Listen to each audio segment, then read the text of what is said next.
Hey guys, Joe with Bitraged. So we got a lot of comments on our recent video asking if we do one dedicated to indicators. A lot of you guys are new and you want to know what indicators you can use, how to read those indicators, and so I want to do this video and kind of explain that to you. But I did want to answer a question that we got on that video, and that was, do we have to come back down and retest this level at 6,000 at 5,800? And the answer to that is no. We don't have to come down to this level.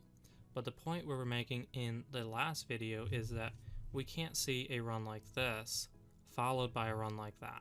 It doesn't happen. We have to come back and retest and establish a level of support somewhere. So that could happen here. So obviously this here is taken as resistance, and we haven't really broken through that. And we're kind of struggling to do that here. So as soon as we broke back down through here, this here became resistance. So we're having a hard time breaking through that. If we don't break through that, we're going to see it come back and revisit somewhere down in here. If we do break through this, we're going to see this continue. And why that is the case is because if you look on the chart here, this here is a major level of support. And now it's resistance, right? So we're here at this level of resistance. If we break through this, we're going to see a run up to probably a pretty crazy amount from here. But if we do see a run from this level up to, say, a crazy amount, let's say 15,000, we're going to have to see that come back and revisit a major support level somewhere, and that would be this here. So the point is, we can't have a run like this followed by a run like that. It just doesn't happen. So we have to establish support somewhere. And somebody asked the question, well, how do you determine a level of support? Well, support is just determined by a bounce off of it. So obviously there are major levels of support and there are more minor ones, and you have to differentiate that when you're looking at a run like this. So indicators, what indicators should you use? And I know a lot of you guys are new, and so I'm going to tell you that for now, you should dedicate yourself to learning a fundamental skill, and that is reading the chart. A lot of traders do not know how to read charts. Even guys that have been in it for a long time, they don't know how to read charts. And if you're new to this and you're looking at indicators, it is so easy as a new investor, as a new trader, to get hooked on indicators and hooked on maybe one specific indicator and take that as the absolute be-all, the truth, it's always right. I have to tell you that sometimes indicators are wrong. Indicators can give false signals, and so if you're basing things off one indicator or even a couple indicators, and that's all you're doing and you don't actually know how to read the chart, well then the chances of failure is greater. I would say use indicators as your confirmation and not your basis to enter a trade. So I want to show you how I look at a chart and some of the things you can look at. And I want to show you this in the Forex market. And why I want to show you this in the Forex market is because the chart is just a lot cleaner and it's a lot easier to see this and illustrate this in the Forex market versus this. This chart here is pretty much a mess compared to a Forex chart like the Euro US dollar. So I want you to look at this chart. I want you to look at the bounces off of support. I want you to look at the pullbacks, and I want you to ask yourself the question, well, why did this happen? Why did this happen? And eventually, why did this trending pattern here happen? Actually look at the chart and see if you can determine why this happened. So the first thing you want to do is find a trending pattern, a trending chart. And basically a trending chart is either a chart that is creating higher highs and higher lows. So here, this is a higher low, this is a higher high. Or a chart that's creating lower lows and lower highs, right? So that's how you kind of determine a trending pattern. So let me show you this. Let me show you how this works. So here we are at this trending pattern. Obviously we can see it now. We can see that this is a downtrend, but if you were in this pattern, you would notice a couple things here. So the first thing I notice is this pattern here. This here is a sideways market, a ranging market, sometimes referred to as a consolidation market. And if you're brand new to trading, even if you're experienced in trading, you really don't want to trade markets like this. You want to wait till it either breaks out bearish or breaks out bullish, because it's going to do one or the other, obviously. And you could look at this and make a wrong decision, make an entry when you shouldn't have. You can lose money in a market like that. I want you to notice something here as well. We come down to this point here. Now this becomes resistance, right? So this becomes resistance. It was unable to break through this resistance. Support becomes resistance when we break through it. Resistance becomes support when we break through it. So in this case, we weren't able to break through, then it became resistance when we exited and dropped below it. So now it's resistance. It was unable to break through resistance. And so what does that indicate to you? That indicates to you that this is going to happen. And since we came down to this point, and we're running off these levels here, so we come back to here, support is tested, support holds, and so we're going to see a bounce back. So what is support? How do you determine a level of support? A level of support is simply determined by the bounce that happens off of it. So this is support, and we see this bounce followed by a pullback, and when this pullback happens, we break through support here and we establish new levels down here, to which we can determine that since we established this and we see these kind of patterns as candles, that this is going to happen. And so when this happens, then we enter a consolidation period for a little bit, a sideways market again. And then we either going to break out bullish or bearish from this consolidation pattern. In this case, we broke out bearish and we came down to here. Had a little bit of a hard time breaking through this support until we eventually broke it, which ended up in this pattern here. So again, we're establishing support down here, which will lead to a bounce, which we're seeing right now. So if you look at this on a one-day chart, it's a little easier to see what I'm talking about, right? So this here is resistance, but now it's support. So it was resistance when we came up to here. When we passed it, it became support. So coming down to here, this is now support. And since we didn't break through it, we're going to see a bounce off of this. And it's really that simple. Trading is not as complicated as people like to tell you it is. You know, you see a lot of traders and they have all these indicators open, they have charts all over the place, but it's really not as complicated as people try and make you believe it is. It's really pretty simple. Again, let me show you this. So if we take this as support, obviously that is support, we see it come up and it comes back and retests support. And you see this a lot in the Forex market. When we drop down below a previous low and set a new level of support, it's going to come back and retest it, and it usually does that almost immediately. So it does that. We establish this as support. We come up here and we establish a level of support here, which I'll just draw it out to here.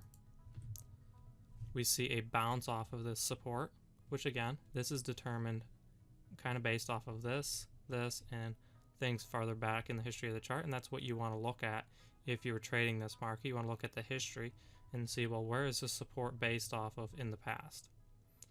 And think about it like that. So we see a bounce off of it. It comes back down. It tries to test support. Support holds. We see more consolidation. It comes back down to test this support again. The support holds. Since the support held at this point, then we can determine, well, this is going to happen. Okay? That's just inevitable based on the support level here holding. And it's really that simple. Now, obviously, the best setups and the best entries in your mind can fail. You know, you could do everything right and it gives you all the right signals and you're thinking, well, this is perfect. It could fail. There could be news you don't know of. There could be something behind the scenes that you're not aware of. It could fail, but the percentage of failure should be so much lower than your rate of success that it shouldn't even matter. So I know a pretty successful trader, and he told me that he can't even remember the last time he's had a red day. It's been so long, and that should be how it is in your trading life. It shouldn't be negative, negative, negative. Okay, now we got a positive. We do like 3 negative days and we do a couple positive days. It should be mostly green. You should win on most of your trades. If you do lose one, that's the exception to the rule. That's because the setup was right, but you didn't know something behind the scenes. There was something you weren't aware of. So if we're looking at this in the Bitcoin chart, first of all, this is a lot more of a mess than the Forex chart. Forex chart is a lot cleaner, and frankly I love Forex because of that. It's just incredibly easy to trade if you know what you're doing and you know how to read charts. But you can see the same thing on this chart. So if we look at this period here, we see a consolidation period, which is followed by this, and it's important to note that this level of support didn't just happen out of nowhere. It came from over here, right? So you can't just see a level of support that just happens from nothing. It is based on something in the past, historically in the chart. So you have to look at the big picture, you have to zoom out, you have to look at your 4 hour, look at a 6 hour, look at a day chart if you have to, so you can get context for what's going on. So we see a consolidation period, and the reason this happened is because of this level of support and resistance here. So we come down to here, and this holds as support, to which we see a bounce, and we see kind of a mess here, more indecision, people not sure whether the price should be higher than this. And then it bounces off of this, and the bulls ultimately win this battle. So this is a trending market, right? So we set our low here, and then all the way up we set higher lows. So this is a higher low, this is our higher high, okay, this is our higher low, this is our higher high, and then we see it ultimately come up to here, right? So that's a trending market. A trending market, in this case a bullish market that is trending, is a market characterized by higher highs and higher lows. The opposite is also true. So this is a bearish trending market. So again, we see a lower low and a higher high, and this lower low is based off of this. So again, we come down to here, we see a lower low and a lower high, a lower low here, lower high. So this is a trending market down, and you can read these signals just from the chart. You can determine exactly what the market is doing and react accordingly. So this is our trending market. How did we know that this was going to continue? Well, because we look at this level here, and this is based off of over here. So it's establishing support here. It breaks through, but it comes back up to retest that. Now this is resistance. This is resistance. It was not able to break through that resistance, and so it's going to continue down, right? So really it's that simple. You know, reading a chart should not be rocket science. It should not be complicated. Reading a chart really shouldn't be that complicated at all. And as you get better at it, as your confidence grows, you'll start to enter more positions just based on reading a chart. Now, I'm not down on indicators. I'm not saying you shouldn't use them, because we do use them, and we use them as confirmation tools to validate our entry point, and not necessarily as bases for that. So again, this is the 4 hour chart, and you can see this even better on a 4 hour chart. And sometimes you have to back up and you have to look at something on a 4 hour chart to really see what's going on, or a 6 hour chart. So this is back in October, and again, this is a trending market, and this is a trending market up. So why is it a trending market up? Why is it a bullish market? Let's just draw this out again so you can illustrate it.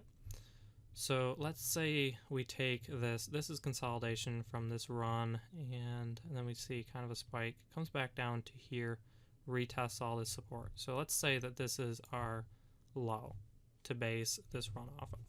So we see a higher high here, a higher low develops, we see a higher high, a higher low develops, and then we see kind of a run where we can't determine too many levels of support and resistance here on a 4 hour chart.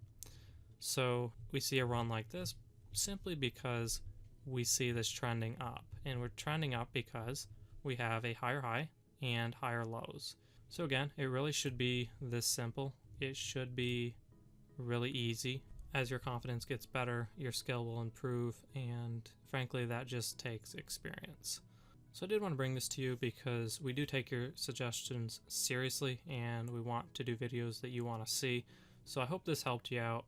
I would encourage you, if you're brand new, take some time to learn how to read a chart, and it might require some trial and error to actually grasp this and see it into practice. But it's important to realize that you can glean all the information you need simply off face value in the chart, even using volume data. Volume data is huge and it's really powerful, but you can glean all the information you need just looking at a chart. You don't need indicators. You don't need all of these tools to trade successfully. The indicators can help you. They can be confirmation tools. They can validate your positions.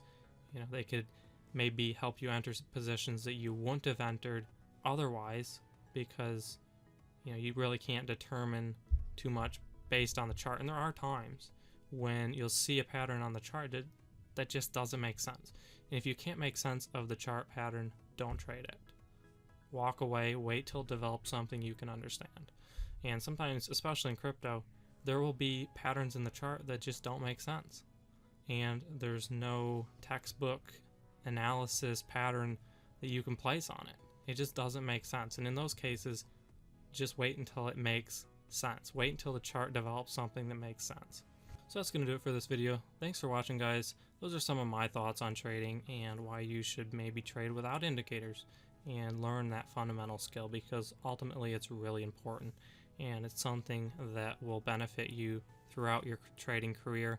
It will make you a lot more successful than the guys that trade solely based on indicators. Thanks for watching, guys. We genuinely appreciate your support. The channel's kind of blown up here in the last day or so. We've gotten a lot of support, so we really appreciate that. It means a lot to us. And we do try and read every comment. We try and respond to every comment, but sometimes we can't get to every single person. But we do appreciate your comments, so continue leaving those. Again, thanks for watching, guys. Take care.